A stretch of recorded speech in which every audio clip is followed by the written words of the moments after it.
Hello friends, this is Poonam and welcome to Subera study points. तो चलिए friends, शुरू करते हैं आज की प्रैक्टिस। और ये प्रैक्टिस 16 है, यानी कि अभी तक हम 15 प्रैक्टिस करवा चुके हैं। तो यदि आपने वो वीडियोज़ नहीं देखे हैं तो जा करके उन्हें भी देख लें।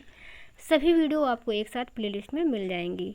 और यहाँ पर हम डेली सीटेट के जो प्रीवियस ईयर के क्वेश्चन पेपर हैं उनकी प्रैक्टिस करवा रहे हैं, और अभी हम करवा रहे हैं CDP की प्रैक्टिस। तो चलिए फ्रेंड्स, शुरू करते हैं। उससे पहले यदि आप चैनल पर नए हैं तो चैनल को सब्सक्राइब कर लें, साथ ही बेल आइकन भी प्रेस कर लें ताकि आने वाली सभी वीडियो की नोटिफिकेशन आप लोगों को मिलती रहे। तो देख लेते हैं यहाँ पर पहला क्वेश्चन। एंड पहला क्वेश्चन है कि विद्यार्थियों में एक संप्रत्यय के अधिगम को सुसाध्य करने के लिए एक शिक्षक को निम्न में से क्या करना चाहिए। नई जानकारी और पिछले ज्ञान के बीच संबंध बनाने से बचें। तो देखिए यहाँ पर बोल रहा है कि सुसाध्य करने के लिए हमें क्या करना है, और जो पहला ऑप्शन है कि नई जानकारी और पिछले ज्ञान के बीच संबंध बनाने से बचें। तो बचना नहीं है, बल्कि ऐसा काम हमें करना है कि जो भी नई जानकारी है उसको हमें पूर्व ज्ञान से जोड़ना होता है। तो बट यहाँ पर बोल रहा है कि इस चीज़ से बचना है, तो बचना नहीं है, यानी कि ये ऑप्शन गलत हो जाएगा हमारा।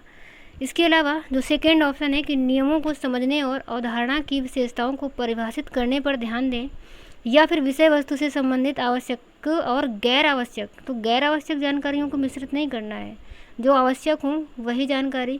इसके अलावा सामग्री और जानकारी को अत्यधिक मूर्त जटिल रूप में प्रस्तुत करें। तो जटिल रूप में भी नहीं प्रस्तुत करना है कि बच्चा समझ ही ना पाए, तो ये काम भी नहीं करना है।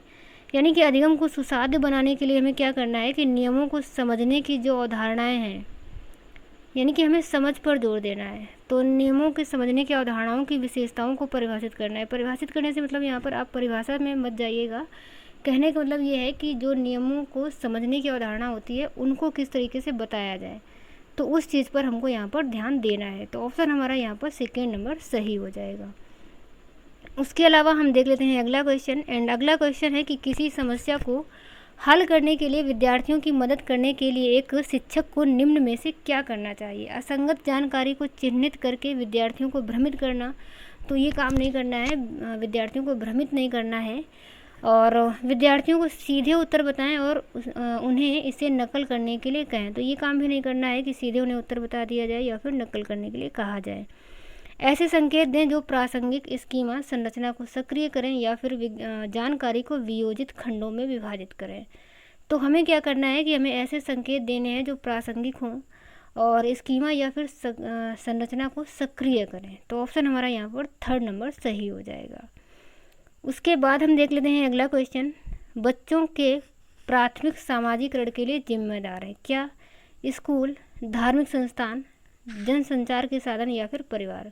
तो जो परिवार होता है, ये परिवार बच्चों के प्राथमिक सामाजिकरण के लिए जिम्मेदार होते हैं। तो ऑप्शन हमारा यहाँ पर फोर्थ नंबर सही हो जाएगा।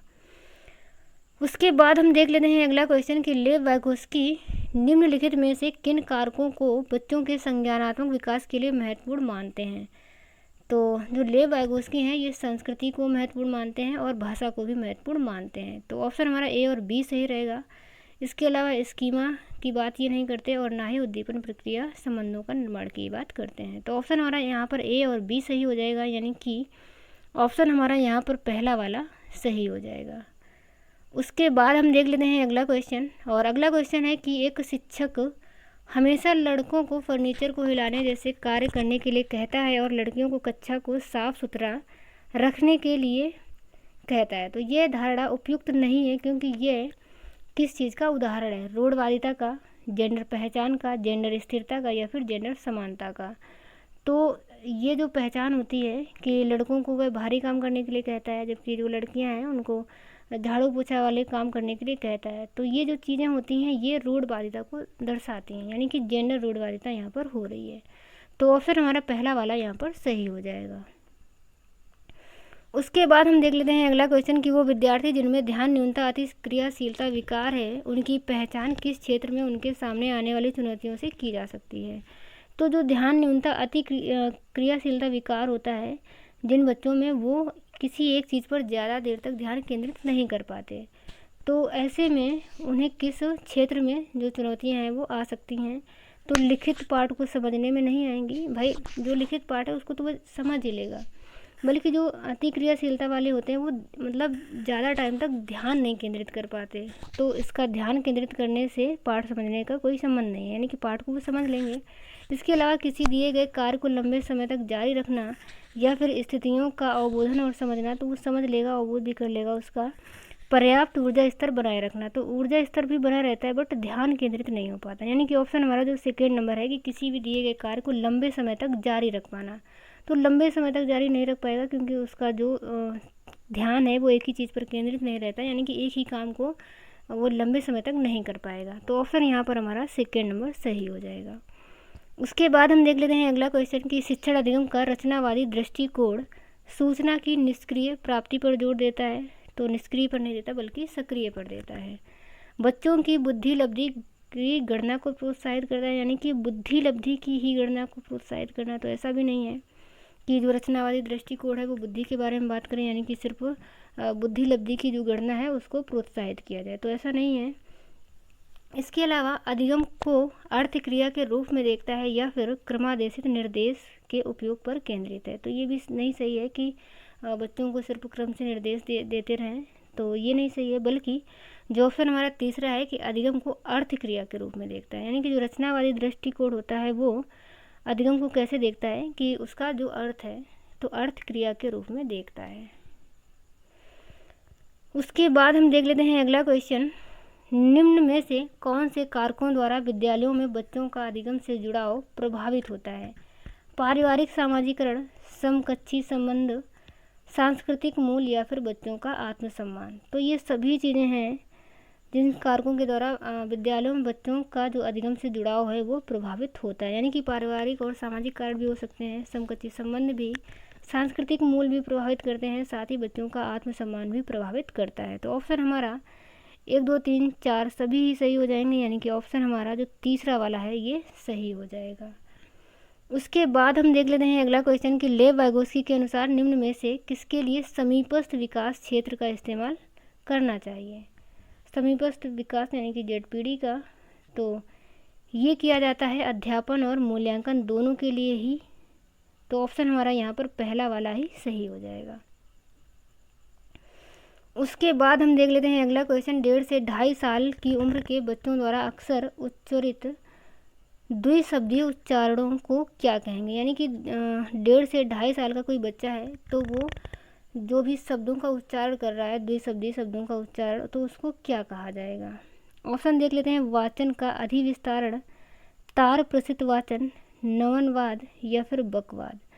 तो जो बच्चा होता है 1.5 से 2.5 साल की उम्र में, जब बच्चा वह बोलना शुरू करता है, 2 शब्द ही बोलता है, तो वह एक तार के रूप में बोलता है, यानी कि वह शब्दों को बनाना सीख गया एक तार के रूप में। तो ऑप्शन हमारा यहाँ पर तार प्रसिद्ध वाचन हो जाएगा, यानी कि ऑप्शन हमारा यहाँ पर सेकेंड नंबर सही है। उसके बाद हम देख लेते हैं अगला क्वेश्चन, वंचित और हाशिए पर स्थित समूहों की भाषा और सांस्कृतिक को स्कूली पाठ्यक्रम में समावेशित करने के लिए अध्यापक क्या सुनिश्चित कर सकता है? शिक्षा में समानता, साम्यता, सुविधा वंचित समूहों के प्रति सहानुभूति या फिर विशेषता सुविधा वंचित समूहों के लिए व्यावसायिक शिक्षा। तो ऐसा नहीं है कि जो सुविधा वंचित बच्चे हैं उनके लिए हम विशेष रूप से व्यावसायिक शिक्षा ही दें, ये कोई ज़रूरी नहीं है। इसके अलावा समूहों के प्रति सहानुभूति, तो सहानुभूति रखनी है, लेकिन ये भी ऑप्शन यहाँ पर सही नहीं होगा कि हम आप वहाँ पर बच्चों से सहानुभूति दिखाएं कि हमें तुमसे बहुत सहानुभूति है क्योंकि तुम वंचित वर्ग के हो, हाशिए पर स्थित समूह के हो। तो ये चीज़ें वहाँ पर क्लास में करनी नहीं है, तो ये ऑप्शन भी सही नहीं है।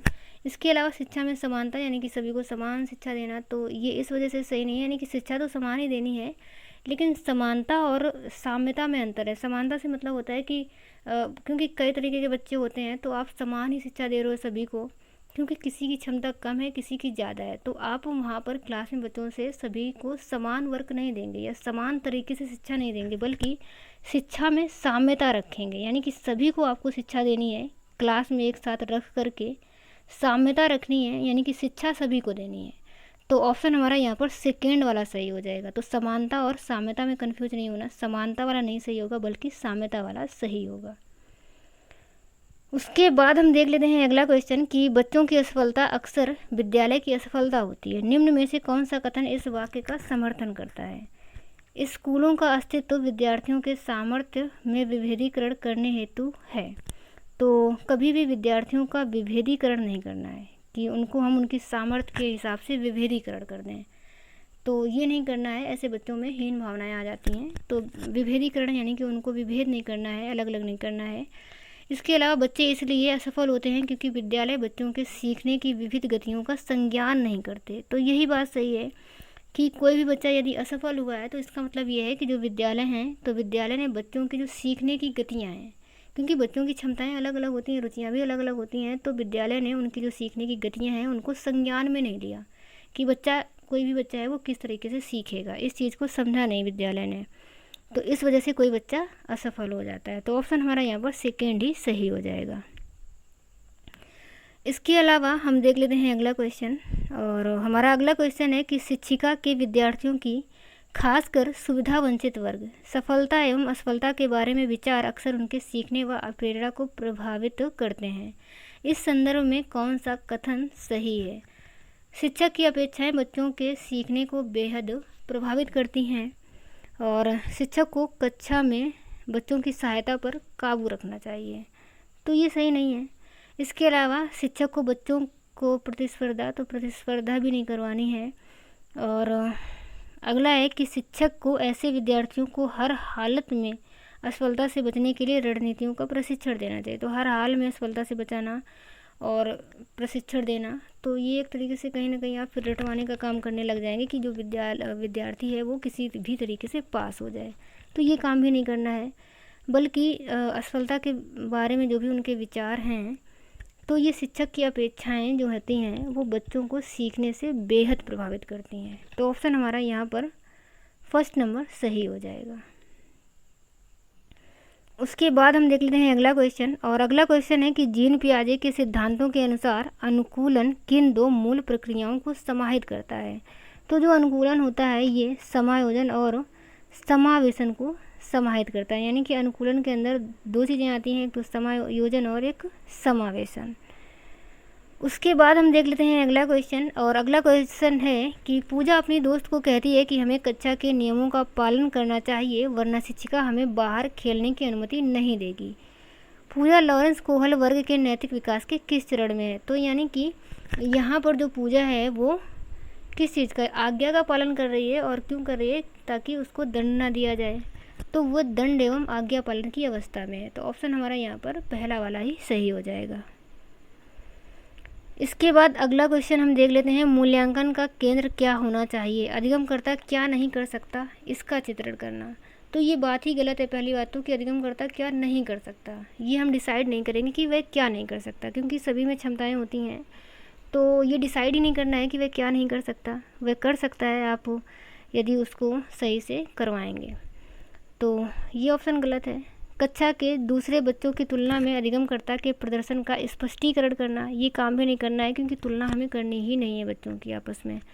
मानक वर्ग में बच्चों की लेवलिंग करना, तो ये हमने कई बार बताया है कि जो भी मानक चीज़ें होती हैं, मानक निर्धारित होते हैं, वो ऑप्शन गलत होता है, यानी कि मानक से रिलेटेड चीज़ों को भी हमें नहीं करना है। तो ऑप्शन जो फोर्थ नंबर है कि अधिगमकर्ता क्या और कैसे सीख रहा है, इसका वर्णन करना, यानी कि मूल्यांकन से हमें क्या पता चलता है कि जो कोई भी विद्यार्थी है वो कैसे सीख रहा है, क्या सीख रहा है, इन चीज़ों के बारे में हमें पता चलता है। तो ऑप्शन हमारा यहाँ पर फोर्थ नंबर सही हो जाएगा। और अगला क्वेश्चन है कि सांस्कृतिक रूप से विविध विद्यार्थियों वाली कक्षा में एक शिक्षिका को निम्नलिखित में से किससे बचना चाहिए? चर्चा में विविध संस्कृतियों के उदाहरण लाना, तो ये बात सही है कि जो विविध संस्कृतियाँ हैं, तो जब भी कोई चर्चा पर चर्चा की जाए तो विविध संस्कृतियों के बारे में बताना। प्रभावी संस्कृति के लिए उपयुक्त पाठ्यक्रम और शिक्षण शैली विकसित करना, या फिर विद्यार्थियों को अपनी सांस्कृतिक की अनूठी विशेषताओं को साझा करने के लिए प्रोत्साहित करना। तो ये बात भी सही है कि जो विद्यार्थी होते हैं अलग अलग संस्कृति के होते हैं, तो उन विद्यार्थियों की अपनी संस्कृति की जो भी विशेषता है उनको वो आपस में साझा करें ताकि सभी विद्यार्थियों को पता चले, ये बात भी सही है। एंड जो फोर्थ ऑप्शन है कि विद्यार्थियों के बीच सम्मान और स्वीकृति की संस्कृति को बढ़ावा देना, तो ये बात भी सही है। बट यहाँ पर जो सेकेंड ऑप्शन है कि प्रभावी संस्कृति के लिए उपयुक्त पाठ्यक्रम और शिक्षण शैली विकसित करना, तो प्रभावी संस्कृति से मतलब है कि जो संस्कृति ज़्यादा प्रभुत्व वाली है या फिर ज़्यादा प्रभावी है, आप उसी पर काम करें, उसी के लिए उपयुक्त पाठ्यक्रम बनाएं या फिर उसी के लिए शिक्षण शैली को विकसित करें। तो ये बात गलत है, क्योंकि हमें प्रभावी संस्कृति नहीं बल्कि जो सभी बच्चे हैं तो सभी बच्चों की संस्कृतियों पर काम करना है, ना कि किसी एक जो कि प्रभावी हो। तो ये बात गलत है। तो ऑप्शन हमारा यहाँ पर सेकेंड नंबर सही हो जाएगा। इसी चीज़ से हमको बचना है। उसके बाद हम देख लेते हैं अगला क्वेश्चन कि निम्नलिखित में से कौन सा कारक शैक्षणिक उपलब्धियों में विद्यार्थियों की विफलता में योगदान देता है। अनुभवात्मक शिक्षा, गैर प्रासंगिक, समावेशी, शिक्षार्थी केंद्रित शिक्षा। तो विफलता में योगदान कौन देगा? गैर प्रासंगिक पाठ्यक्रम। तो ऑप्शन हमारा यहाँ पर सेकेंड नंबर सही हो जाएगा। उसके बाद अगला क्वेश्चन है कि कठिनाई की पहचान का लक्ष्य निर्धारण, संभावित समाधान और परिणामों की खोज, तदनुसार कार्य करना और परिणामों का मूल्यांकन करना निम्न में से किस प्रक्रिया में शामिल महत्वपूर्ण चरण है? आरोपण, नकल, समस्या समाधान या फिर निष्क्रिय ध्यान। तो बात यहाँ पर चल रही है कि कोई भी संभावित समाधान है तो परिणामों की खोज करना और उसके हिसाब से कार्य करना, फिर परिणामों का मूल्यांकन करना, ये सारी चीज़ें होती हैं हमारी समस्या समाधान में। तो ऑप्शन हमारा यहाँ पर थर्ड नंबर सही हो जाएगा। उसके बाद हम देख लेते हैं अगला क्वेश्चन, परिवार में आरंभ होने वाली वह प्रक्रिया जिसमें बच्चे अपने व्यक्तिगत पहचान जानना शुरू करते हैं, भाषा सीखते हैं और आरंभिक संज्ञानात्मक कौशल विकसित करते हैं, क्या कहलाती है? कहने का मतलब ये है कि जब बच्चा अपनी व्यक्तिगत पहचान शुरू करता है तो व्यक्तिगत पहचान वह कहाँ से शुरू करता है? अपने परिवार से ही शुरू करता है। यानी कि वह अपनी व्यक्तिगत पहचान जानना शुरू करता है, भाषा सीखता है या फिर जो भी प्रारंभिक उसका संज्ञानात्मक कौशल है उसको विकसित करता है। तो ये सारी चीज़ें बच्चे की घर से ही शुरू होती हैं। तो ये क्या कहलाएंगी? ये कहलाएंगी प्रारंभिक सामाजिकरण। तो ऑप्शन हमारा यहाँ पर पहला ही सही हो जाएगा। उसके बाद हम देख लेते हैं अगला क्वेश्चन, मीना अब शब्दों का प्रयोग करने लगी है तथा ये समझने लगी है कि शब्द वस्तुओं के प्रतीक हैं। अब तर्क करने लगी है परंतु प्रत्ययों का संरक्षण और क्रमबद्धता नहीं कर पाती। मीना पियाजे के संज्ञानात्मक विकास की किस अवस्था पर है? तो जो मीना है वो शब्दों का प्रयोग करने लगी है और ये भी समझने लगी है कि जो शब्द हैं वो वस्तुओं के प्रतीक हैं। तर्क भी करने लगी है परंतु संरक्षण नहीं कर पाती। तो जो बच्चा होता है वो संरक्षण किस अवस्था में नहीं कर पाता? वो नहीं कर पाता है पूर्व संक्रियात्मक अवस्था में। तो ऑप्शन हमारा यहाँ पर पहला वाला सही हो जाएगा, क्योंकि जो मूर्त संक्रियात्मक अवस्था होती है यहाँ पर बच्चा संरक्षण करने लगता है और यहाँ पर बोल रहा है कि वह संरक्षण और क्रमबद्धता नहीं बता पाती। तो इस वजह से मूर्त संक्रियात्मक अवस्था होगा नहीं और संवेदीगामक तो वैसे भी नहीं होगा, क्योंकि ये 0 से 2 वर्ष की अवस्था होती है और अमूर्त संक्रियात्मक ये 11+ की होती है। तो ये भी नहीं है। यहाँ पर जो ऑप्शन हमारा है फर्स्ट नंबर पूर्व संक्रियात्मक सही हो जाएगा। उसके अलावा हम देख लेते हैं अगला क्वेश्चन कि निम्नलिखित में से कौन सा विकास सिद्धांत इस बात का समर्थन करता है कि बच्चे में संज्ञानात्मक विकास सांकेतिक भाषा विकास का पूर्वगामी है। यानी कि जो संज्ञानात्मक विकास है वो भाषा विकास के पहले आता है, यानी कि विचार भाषा से पहले आता है। तो ये विचार भाषा से पहले ये किसने कहा है? ये कहा है पियाजे ने। तो ऑप्शन हमारा यहाँ पर पहला वाला ही सही हो जाएगा। उसके बाद हम देख लेते हैं अगला क्वेश्चन कि सतत एवं व्यापक मूल्यांकन में सतत से क्या अभिप्राय है? अध्यापक के दौरान विभिन्न उपकरणों का प्रयोग करते हुए छात्रों का साथ साथ मूल्यांकन करना एवं उनकी सहायता करना, या फिर अंकों, ग्रेड व अन्य प्रकार की किसी उपलब्धि की सतत तुलना। तो तुलना करनी नहीं है और अंकों की भी बात नहीं करनी होती, यानी कि बच्चों को अंक नहीं प्रदान करने, ये बात भी गलत है। निश्चित अंतराल पर पूरे शैक्षणिक वर्ष में औपचारिक पेपर पेंसिल परीक्षा लेना, तो ये भी नहीं, क्योंकि सतत का मतलब होता है कंटिन्यू कोई कार्य करना। तो ये निश्चित अंतराल यानी कि अंतराल हो जाएगा, तो फिर ये सतत नहीं रहेगा। और समय समय पर बच्चों में स्मरण और प्रत्यावाहन की योग्यता का मापन करना, तो समय समय पर आप कर रहे हैं यानी कि रेगुलर नहीं कर रहे हैं, तो यहाँ पर भी सतत नहीं होगा, क्योंकि जो सतत होता है वो रेगुलर किया जाता है। इस वजह से जो ऑप्शन पहला वाला है कि अध्यापन के दौरान विभिन्न उपकरणों का प्रयोग करते हुए छात्रों का साथ साथ मूल्यांकन भी करते रहना, तो यही ऑप्शन यहाँ पर सही हो जाएगा। और अगला क्वेश्चन है कि एक प्राथमिक कक्षा में शिक्षक को छात्रों को प्रश्न पूछने के लिए प्रोत्साहित करना चाहिए, हतोत्साहित करना चाहिए, अनुमति नहीं देनी चाहिए या फिर सज़ा देनी चाहिए? तो क्या करना चाहिए? प्रोत्साहित करना चाहिए।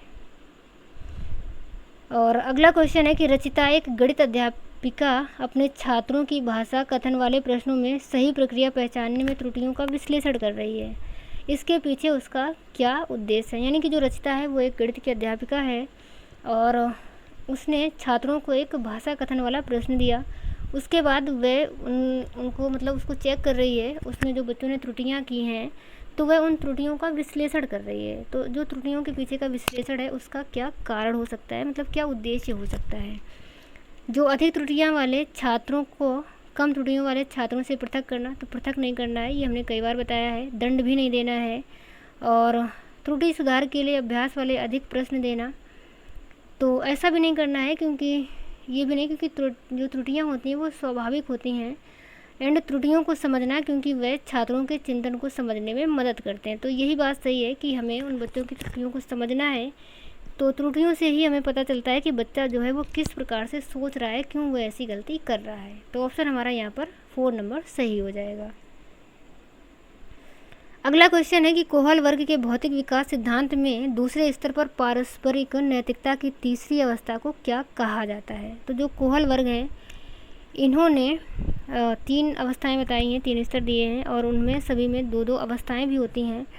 तो जो तीसरी अवस्था होगी इस तरीके से ये हो जाएगी अच्छा लड़का और अच्छी लड़की अभिविन्यास, क्योंकि ये हमारी दूसरे स्तर की पहली अवस्था होती है, और अवस्था के रूप में देखें तो ये तीसरी अवस्था होती है, क्योंकि जो पहला स्तर होता है उसमें 2 अवस्थाएं होती हैं, और उसमें होता है दंड एवं आज्ञा पालन और अहम केंद्रितता होती है। उसके बाद जो दूसरा स्तर होता है उसमें अच्छा लड़का और अच्छी लड़की, तो यही हमारी तीसरी अवस्था हो जाएगी, यानी कि ऑप्शन हमारा यहाँ पर 2 नंबर सही है। अगला क्वेश्चन है, रश्मि अपनी कक्षा में विद्यार्थियों के सीखने की क्षमता को ध्यान में रख करके विभिन्न प्रकार के कार्यक्रमों का उपयोग करती है और सहपाठियों द्वारा अधिगम को बढ़ावा देने के लिए समूह भी बनाती है। निम्नलिखित में से कौन सा इसका समर्थन करता है। सिगमंड फ्रायड का मनोयौनिक सिद्धांत, लेव वाइगोस्की का सामाजिक सांस्कृतिक सिद्धांत, या फिर लॉरेंस कोहल वर्ग का नैतिक विकास का सिद्धांत, या BF स्किनर का व्यवहारवादी सिद्धांत। तो यहाँ पर बात चल रही है कि जो रश्मि है वो अपनी कक्षा में सहपाठियों द्वारा अधिगम को बढ़ावा देने के लिए समूह बनाती है। तो समूह बनाना, ग्रुप बनाना, ये सारी चीज़ें आती हैं हमारे लेव वाइगोस्की के सिद्धांत के अंतर्गत, क्योंकि जब भी आप समूह बनाएंगे, कहीं पर कोई ग्रुप क्रिएट करेंगे, तो वहाँ पर एक समाज का निर्माण बनता है। तो ऑप्शन हमारा यहाँ पर 2 वाला सही हो जाएगा। और समाज की बात करिए लेव वाइगोस्की ने, इस वजह से लेव वाइगोस्की सही होगा। अगला क्वेश्चन है कि लड़कियों को गुलाबी कपड़ों और गुड़ियों से जोड़ा जाता है और लड़कों को नीले कपड़ों और कारों से जोड़ा जाता है, ये किसको दर्शाता है। तो ये हमारा जेंडर रूढ़वादिता को ही दर्शाता है, यानी कि ऑप्शन हमारा यहाँ पर 4 नंबर सही हो जाएगा। उसके बाद हम देख लेते हैं अगला क्वेश्चन कि रमणीक की कक्षा में एक दृष्टिबाधित छात्र है। एक समावेशित कक्षा में इस संदर्भ में उसे क्या निर्देशात्मक समायोजन करने चाहिए। विविध प्रकार के दर्शनात्मक प्रस्तुतिकरण देकर, मुद्रित पुस्तकें उपलब्ध कराकर, त्रिवेणी नक्शे और चार्ट जैसे स्पर्शिक संसाधनों का प्रावधान करके, या फिर छोटी मुद्रा वाले कार्यशीट प्रदान करके। तो क्योंकि जो बच्चा है वो दृष्टिबाधित है, यानी कि वह देख नहीं सकता, या फिर उसको देखने में समस्या है, यानी कि हो सकता है बिल्कुल ही ना देख पाता हो या फिर कम देख पाता हो। तो ऐसे में उसे दर्शनात्मक प्रस्तुतिकरण देना सही नहीं है, क्योंकि बच्चे को देखने में प्रॉब्लम है। तो जो दर्शनात्मक है, यानी कि देखने वाली जो चीज़ें हैं, या फिर ऐसा प्रस्तुतिकरण करना जो दर्शनात्मक हो, तो ये उस बच्चे के लिए सही नहीं होगा। मुद्रित पुस्तकें उपलब्ध करवाना, तो ये भी सही नहीं है, क्योंकि बच्चा जो है वो देखने में उसको समस्या है। त्रिवेणी नक्शे, चार्ट जैसे स्पर्शिक संसाधनों का प्रावधान करके, तो ऑप्शन यही वाला सही हो जाएगा कि जो बच्चा है उसको हमें त्रिआयामी नक्शे देना है और ऐसी चीज़ें देना है जो स्पर्शिक हो, यानी कि बच्चा स्पर्श करके समझ सके। और छोटी मुद्रा वाली कार्यशीट प्रदान करना, तो ये भी नहीं करना है, यानी कि ऑप्शन हमारा यहाँ पर तीसरा वाला ही सही हो जाएगा। अगला है कि राजू 61 के स्थान पर 16 लिखता है और B के स्थान पर D अक्षरों में अक्सर भ्रमित होता है। तो ये किसके प्राथमिक लक्षण है। पठन वैकल्य, स्वलीनता, क्रम विकार, शैक्षिक असहायता, या फिर लेखन वैकल्य के। तो ये जो है ये है पठन वैकल्य, क्योंकि जब वह पढ़ता है तो पढ़ने में उसको यदि 61 लिखा है तो उसको वह 16 समझ लेता है, या फिर B है तो उसको वह D समझ लेता है। तो पढ़ने के दौरान वह इन अक्षरों में भ्रमित हो जाता है, इस वजह से उसको पठन वैकल्य है। तो ऑप्शन हमारा यहाँ पर पहला वाला सही हो जाएगा। तो चलिए फ्रेंड्स, ये थे CDP के 30 क्वेश्चन जो कि प्रीवियस ईयर क्वेश्चन थे। तो आज की वीडियो में हम इतना ही रखते हैं एंड आगे मिलेंगे अगले वीडियो में। तब तक के लिए bye bye and take care.